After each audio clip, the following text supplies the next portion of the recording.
Avant de commencer cet épisode, on voulait vous dire quelque chose d'important. Batcarré est un média entièrement indépendant porté par 4 réunionnais bénévoles. Depuis 5 ans, on consacre nos soirées, nos week-ends et une bonne partie de nos vies pour raconter la Réunion. Mais pour continuer à produire tout ce contenu, on a besoin de vous. Si Batcarré vous a appris quelque chose, ému, fait rire ou réfléchir, vous pouvez nous soutenir dès 1 € par mois. Ça peut paraître symbolique, mais pour nous c'est énorme. Ça nous aide à financer le matériel, les logiciels, les monteurs et à garder Batcarré libre et vivant. On compte vraiment sur votre soutien. Le lien pour faire un don est en description.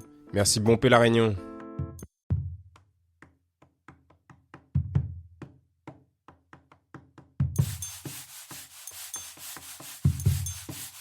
Cliquez. Salut Mathieu, Salut Fabienne.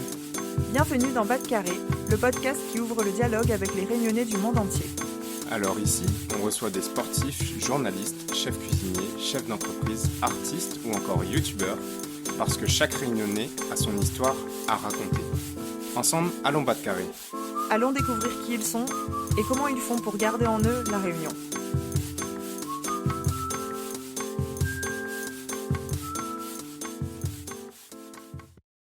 Salut Mathieu, Salut Fabienne, comment est les autres toutes? bienvenue dans un nouvel épisode de Batcarré.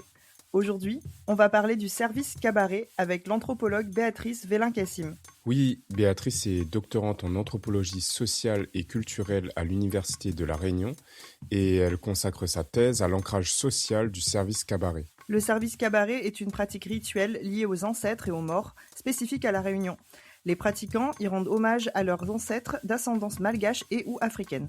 Tout à fait, et c'est une pratique qui m'a toujours intrigué depuis mon enfance, par son aspect mystique évidemment, mais aussi parce que contrairement à d'autres religions présentes sur l'île, le service cabaret se pratique souvent en famille, à la case, et n'est pas ouverte au public. Dans cet épisode, nous allons essayer de comprendre ce qu'est le service cabaret, d'où il vient, comment il se transmet et qui le pratique aujourd'hui. Et pour aller plus loin, Béatrice a aussi réalisé une série audio en 5 épisodes dans laquelle elle nous embarque au cœur du service cabaret. Cette série s'appelle Langue délayée si service cabaret. Elle est disponible sur toutes les plateformes d'écoute et le lien est en description. On vous souhaite à tous et à toutes une bonne écoute. Bonne écoute à toutes. Mon premier contact dans un service cabaret, ça a été vraiment dans ma petite enfance.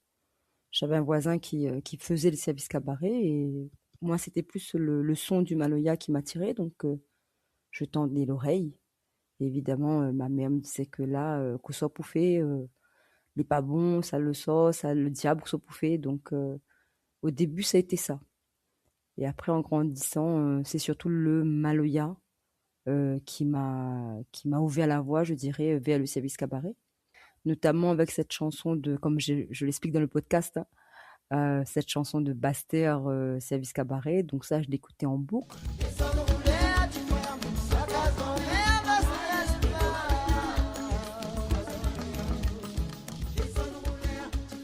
Et en fait, les paroles de cette chanson faisaient sens pour moi, ça me parlait. Et plus tard, en grandissant à l'âge adulte, donc toujours, c'était un milieu qui était vraiment inconnu pour moi. Et je suis allée une première fois dans un service. Et là, j'ai découvert un univers tout à fait fascinant. Donc on peut peut-être commencer par le définir. Qu'est-ce que c'est que le service cabaret? Alors, le service cabaret, c'est un culte aux morts. Les pratiquants vont rendre hommage à leurs ancêtres d'ascendance malgache, africaine, même comorienne. Le mot service cabaret est composé, donc en créole, service, ça veut dire servir, et cabaret, ça vient d'une étymologie malgache, voulant dire le kabar, donc l'art du discours. Donc le service cabaret va être donné une fois, en général par an, dans chaque famille. C'est une fête vraiment qui est familiale, et il y a vraiment une solidarité familiale et il y a surtout ce désir de rendre hommage, de faire plaisir aux ancêtres et de marquer sa reconnaissance. Donc c'est ça le cœur même, le fer de lance du service cabaret. C'est faire union pour rendre hommage aux défunts.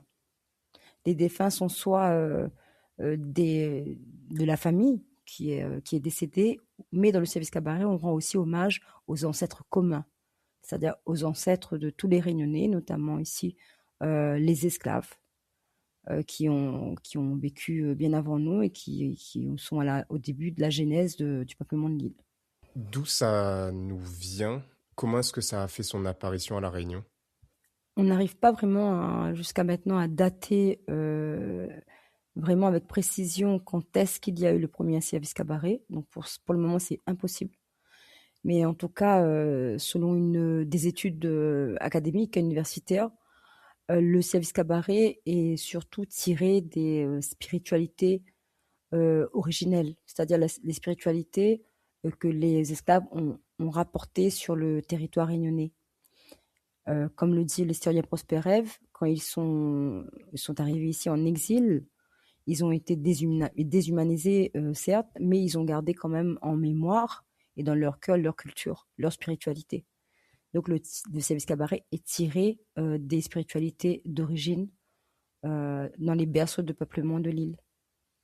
Mais c'est beaucoup plus complexe que ça, hein, parce qu'après le service cabaret est aussi le résultat de contacts multiculturels.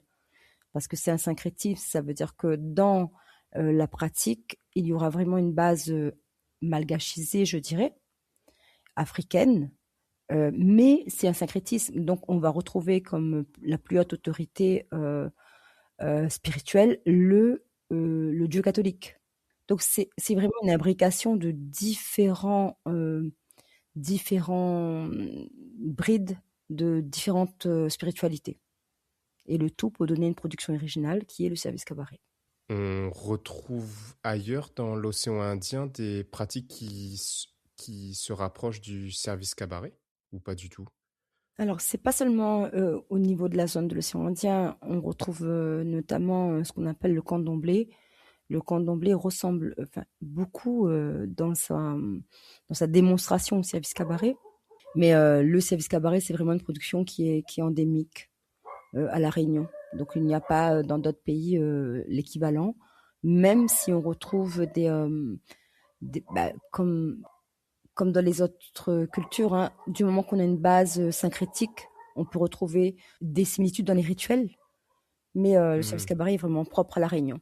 Donc, si je comprends bien, en tout cas avec ma propre analyse, j'ai aussi l'impression que ça reflète beaucoup ce qu'est la société réunionnaise, une composition multiculturelle Mhm. qui a créé une culture à elle-même, la culture réunionnaise. Et là, du coup, c'est à l'échelle du religieux où on a plusieurs strates de population, plusieurs pratiques de culte qui se sont mélangées pour Mhm. créer un culte à part entière, une façon de rendre hommage aux morts qui est vraiment spécifique au service cabaret. C'est exactement ça. Tu as bien compris. Merci. Qui pratique aujourd'hui le service cabaret? Quelle part de la population réunionnaise? Tout à l'heure, tu parlais de toi, comment est-ce que tu t'es intéressé au sujet? Et c'est vrai que moi, j'ai grandi dans la culture créole. J'ai ma maman qui vient de Madagascar. Pourtant, c'est vraiment totalement étranger à moi et à, à ma culture. J'ai même ma mémé qui, à l'époque, aussi avait peur de ces services cabarets. Enfin, voilà, elle me disait, enfin, fais attention et tout. Mais du coup, qui pratique ça aujourd'hui? À La Réunion, ce sont les personnes qui se revendiquent descendants malgaches ou descendants d'Africains. Donc, ce sont des personnes qui soit vont avoir une transmission intergénérationnelle, donc une transmission de service cabaret par la famille, ou soit on a en ce moment une dynamique de personnes qui n'ont pas eu de transmission et qui veulent rencontrer ou renouer avec une tradition qui, selon eux, qui font sens pour eux. Et donc, ce sont ces personnes-là qui vont aspirer à pratiquer un service cabaret. Le début même de la pratique ne se fait pas n'importe comment. On a ce qu'on appelle une maladie astrale. En général, je généralise, hein, dans la plupart des schémas, c'est assez récurrent. il y aura une maladie astrale, ce que nous on appelle en anthropologie une maladie astrale, c'est-à-dire que la personne va rencontrer un tas de difficultés qui vont s'accumuler, que ce soit d'ordre professionnel, amoureux, financier, etc. Même une maladie que la personne ne trouve pas de solution au niveau de la médecine, et donc il va se tourner plus vers une tradition. Et souvent, les personnes vont rapporter que ils ont fait un rêve. Suite à leur malheur, ils ont fait un rêve et dans leur rêve, eh ben, l'esprit ou bien un ancêtre disait qu'il avait froid, donc il demandait un service cabaret. Ou sinon, ce sont des personnes qui vont être soignées dans des méthodes traditionnelles. Et en contrepartie, pour remercier l'esprit en fait qui a permis de les soigner, ils vont commencer à faire une pratique du service cabaret. Ce qui est vraiment important, c'est que le pratiquant ou le futur pratiquant, il se sent appelé par cette pratique. Ça se fait pas n'importe comment. C'est pas lui demain matin, il décide de faire un service cabaret. Non, il y a toujours cette disposition, cet appel des ancêtres qui lui demandent de faire un service. Donc c'est vraiment pour renouer avec une ancestralité et avec des pratiques magico-religieuses qui vont améliorer sa vie quotidienne. Et les ancêtres représentent aussi une, une guidance pour ces personnes-là. Donc une guidance dans la vie de tous les jours, dans les difficultés. Est-ce que tu as constaté une ouverture de la pratique, vu qu'il y a maintenant des personnes qui n'ont pas eu cette culture-là ou cette pratique-là dans leur famille et qui maintenant se tournent vers le service cabaret? Est-ce que tu as constaté sur ces dernières décennies une ouverture à la pratique? Oui, justement. Donc, le service cabaret ici est qualifié, les pratiquants sont qualifiés de groupes minoritaires. La question que je me pose actuellement, c'est que est-ce que les pratiquants du service cabaret sont toujours minoritaires de la société réunionnaise au vu de tout ce qui se passe et toutes les cérémonies qui se donnent et ben, de week-end en week-end, hein. Donc, je me pose cette question-là pour commencer. Ensuite, on a l'entrée du service cabaret de la modernité, donc grâce au numérique, hein. Donc sur les réseaux sociaux, on a maintenant des pages qui sont dédiées au service cabaret, où les pratiquants peuvent échanger des conseils sur les bons procédés, des conseils sur le rituel, et même retransmettre en direct des lives de cérémonie. Donc tout ça, ça D'accord. fait que Wow. ça crée une ouverture du service cabaret sur un espace public, sur une société réunionnaise qui peut-être comme toi ne connaît pas vraiment cette pratique. Je pense aussi que ça s'inscrit dans un courant un peu plus large aussi des Réunionnais qui sont plus à l'aise avec leur culture, en tout cas qui ont envie de renouer avec leur culture, leur ancestralité, chose qui était peut-être plus difficile ou moins le modèle voulu par nos parents, nos grands-parents, et donc j'imagine que ça peut aussi jouer là-dedans. Exactement, parce que dans le paysage religieux réunionnais, dans l'espace public, on voit des signes ou même des manifestations des spiritualités, des différentes spiritualités de l'île. On a par exemple les processions Malbar, on a l'appel de la mosquée, etc. Et le service Ouais. cabaret est qualifié de culture du fait noir. Donc ce qui reste dans le noir, ce qui reste à la maison. Là, on a vraiment une dynamique où les pratiquants questionnent l'altérité, questionnent la place du service cabaret vis-à-vis des autres spiritualités dans l'île. On est dans une démarche identitaire et même une démarche de demande de reconnaissance de la pratique. Et ça se passe en ce moment dans l'espace public. C'est-à-dire que le service cabaret sort de l'espace privé pour aller dans l'espace public où il se fait voir. Et là, sa mise en visibilité provoque une discussion dans la société sur ce qui est le service cabaret, sur sa place dans la société réunionnaise et comment il est perçu. Donc, il y a tout un débat qui s'active et qui est en train de remanier les représentations que la société réunionnaise peut avoir sur ce culte. Hyper intéressant. Si je reviens un peu plus dans le concret, comment est-ce que ça se déroule dans les grandes lignes, bien sûr, Mhm. un service cabaret? Qu'est-ce qu'on y voit? Qu'est-ce qu'on y entend? Qu'est-ce qu'on y fait? Alors, dans les grandes lignes, déjà, il y a une décision commune de l'officiant avec sa famille de choisir la date de la cérémonie. On a des familles qui font ça une fois l'an ou même 2 fois parfois. À partir de là, les pratiquants vont se préparer pour la cérémonie.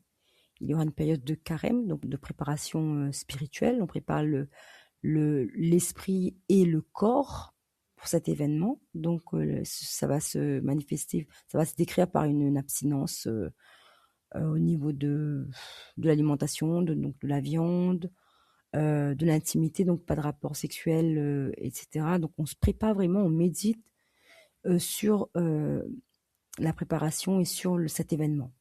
On se prépare psychologiquement. Ensuite vient le jour, la veille de la cérémonie, même 3 jours avant, il y aura une préparation de l'espace de la cérémonie. Donc là, il y aura des bains, des ablutions.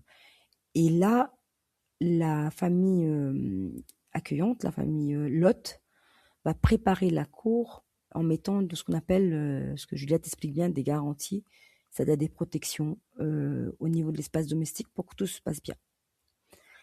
Le jour de la cérémonie, donc ça se fait sur une cérémonie de 24 heures, on se réveille très tôt. On va commencer par déjà se concentrer toujours.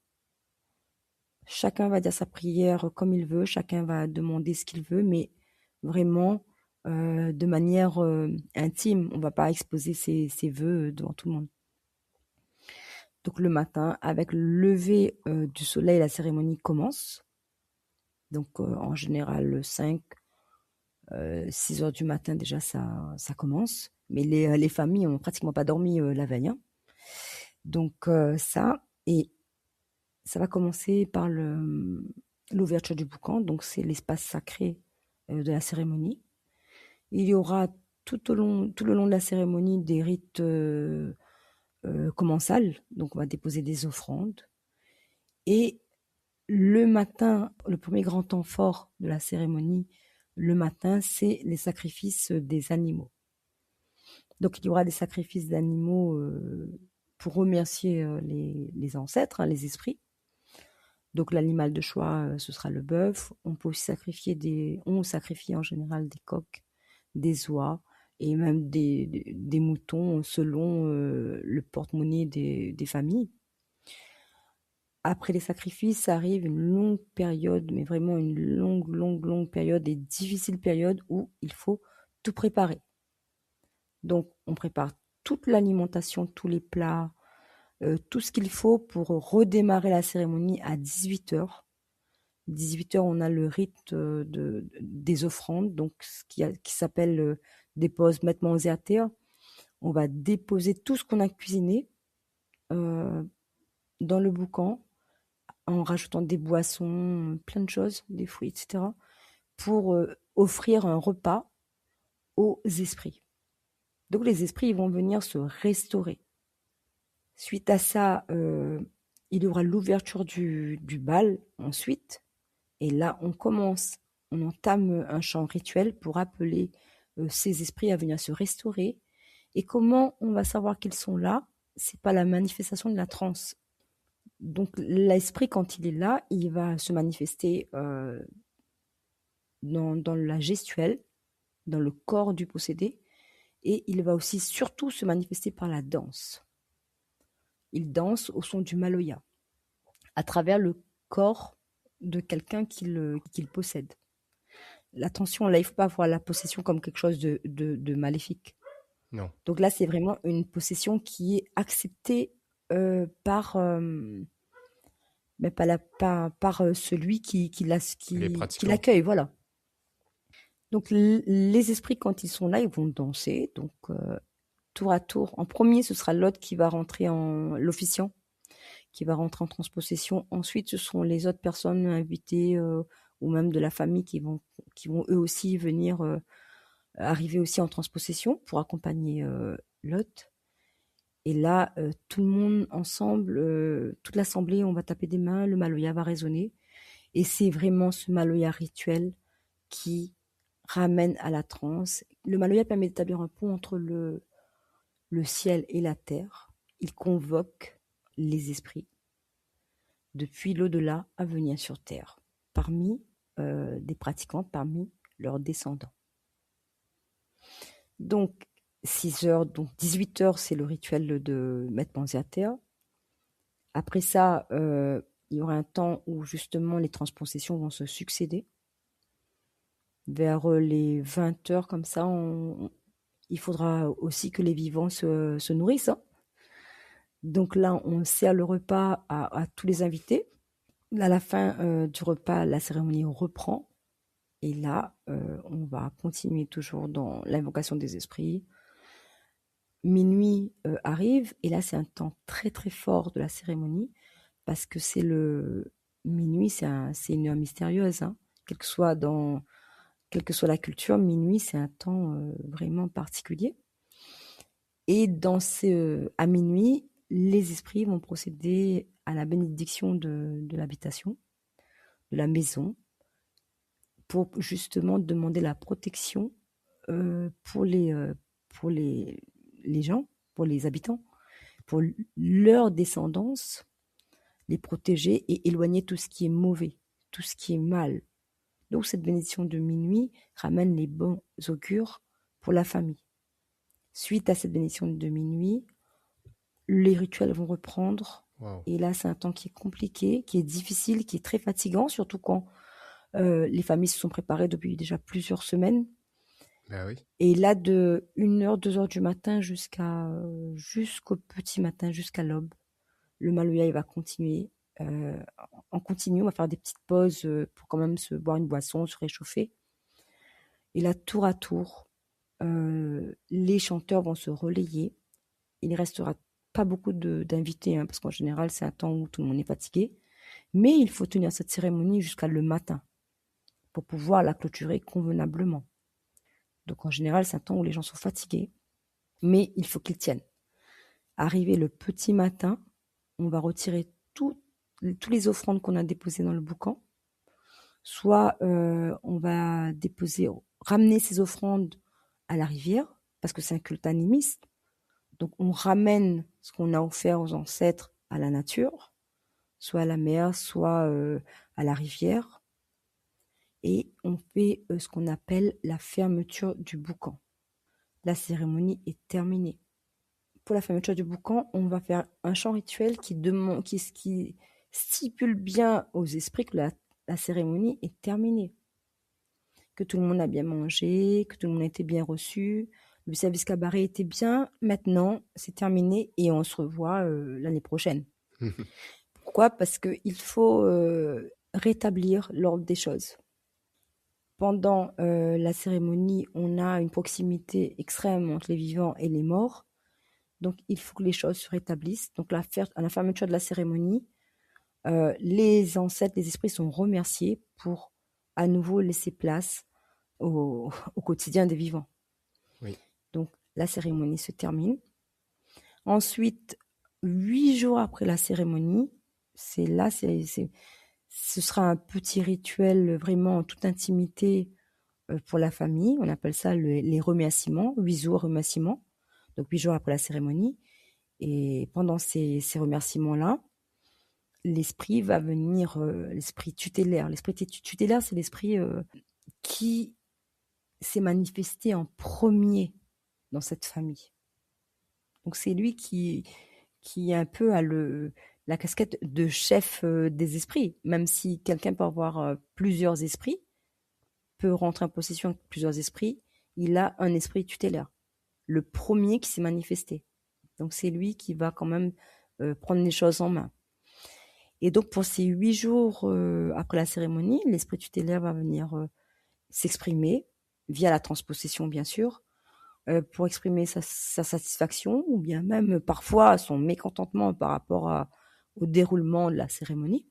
S'il est content, ben, tout se passe bien et tout le monde est content. Donc en général, les familles en profitent pour remercier aussi tous les gens qui les ont aidés pour préparer tout ça, hein, pour tenir la cérémonie. Et donc là, ils font un repas avec tout le reste de viande, pas tout le reste, mais tout ce qu'ils ont gardé de côté pour cette occasion aussi. Merci, ça c'est très impressionnant et ça donne envie d'écouter bien sûr ta série audio.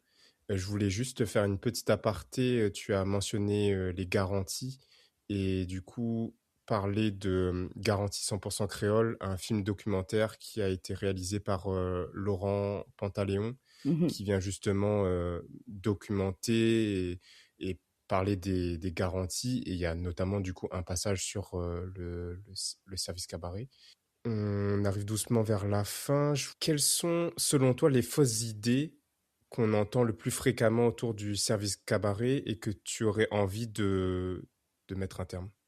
Alors, de mettre un terme, je ne pense pas, parce que bon, ça c'est quelque chose de très. Je pense que c'est sur de la longue durée.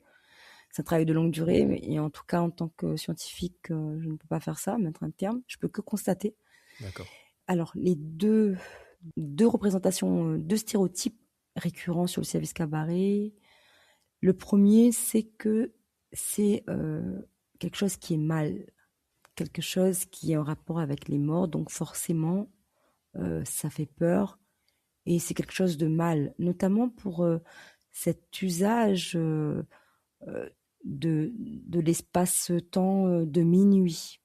Minuit de la culture réunionnaise qui représente leur bébête, leur mauvaise âme, Oui, grand-mère Cal, etc. quelle heure il est? Voilà. Je pense que c'est ça la chose peut-être la plus répulsive pour les personnes qui ne connaissent pas le Mhm. service cabaret. Pourquoi, à minuit, les gens vont aller déposer, asperger leur portail d'alcool, d'encens, et pourquoi ils vont danser, etc. à minuit. Donc ça peut paraître étrange. Et puis l'autre chose, c'est cette idée préconçue.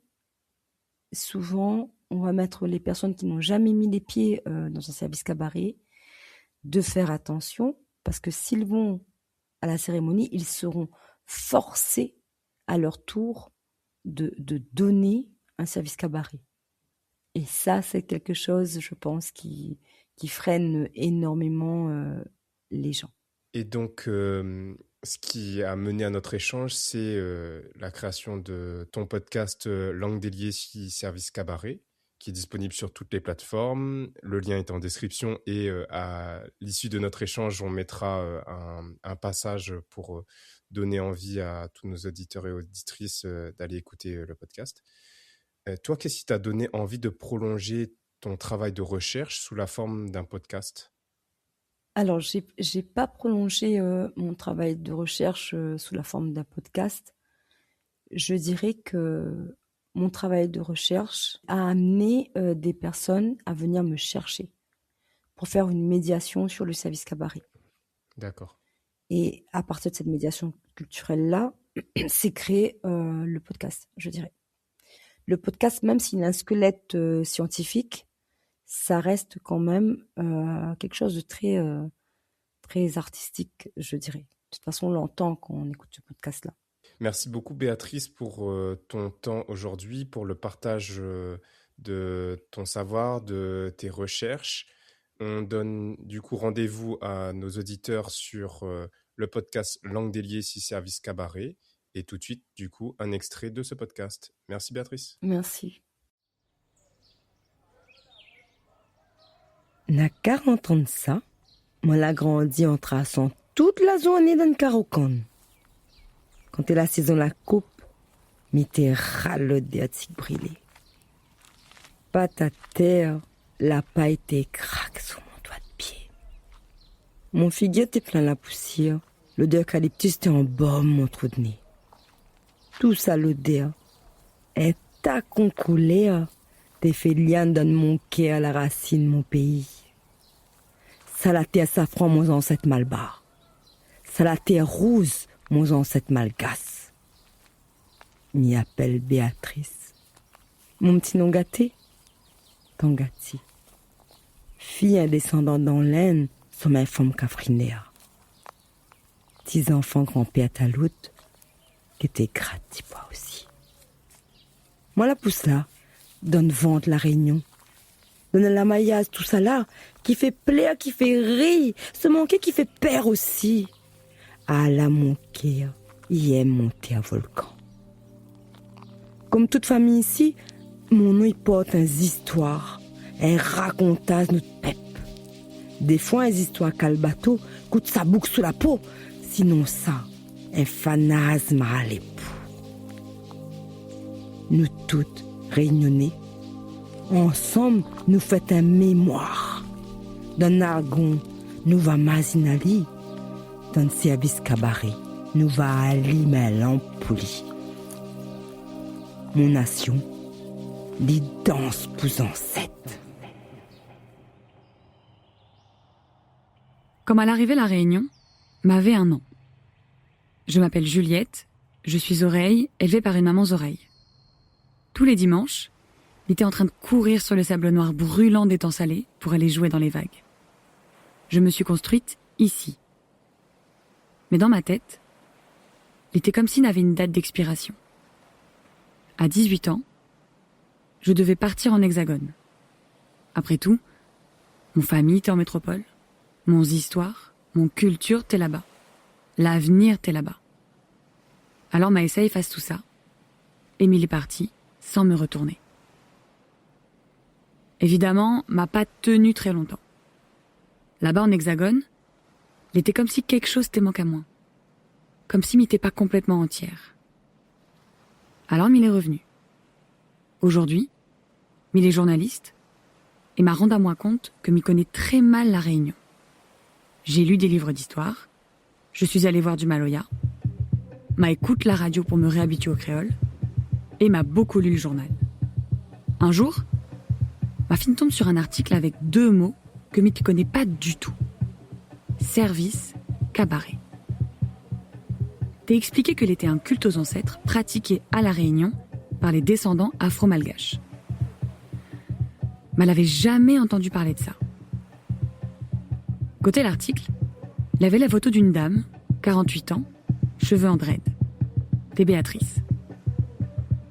M'a proposé à lui de faire un podcast, un documentaire sonore où n'a point l'image, pour raconter cette histoire intime avec respect. Quand Juliette la contacte à moi, mon coco la traite la gratter. Ah là là, il veut connaître service cabaret, lui. Comment ça? Il a pour de la tête la mourir, non? Se manquer, les calculs sa folklore. C'est alors, mal la pose à des questions. Dans son yeux vert, mal a compris qu'elle était sincère. Là qu'il tient la Réunion, t'intéresse à lui vraiment, il te veut comprendre. Service cabaret là, t'es affaires t'es pas bien vu avant. Ça sorcier ça, pour faire le sort. Ça le diable ça. Pour ça même, moi la tombe d'accord avec Juliette. Nous l'a voulu faire entendre la parole de Mounifessa. La voix toute ce bande tout longué les enfants l'Afrique. Azordi, l'histoire bonne descendant caf les pibayoni. La rive l'air rose bon temps. C'est là que me la propose Juliette. Suivez-moi. Allons voir bande de monde, va raconter à nous tout ça là.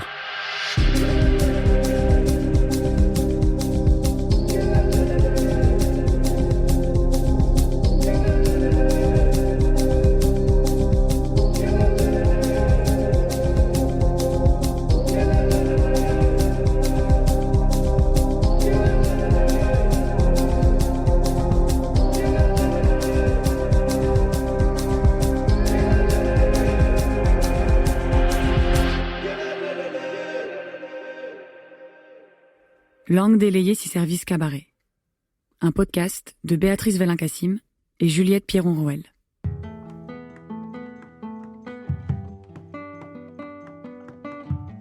On espère que cet épisode vous a plu. Pour nous aider à trouver des invités toujours plus extraordinaires, laissez-nous une note sur Apple Podcast, 5 étoiles de préférence. Et pour ne manquer aucun épisode, suivez-nous sur Instagram à @bat_kare. Un grand merci pour votre écoute et on se retrouve dans 2 semaines pour un prochain épisode. Allez, on la retrouve!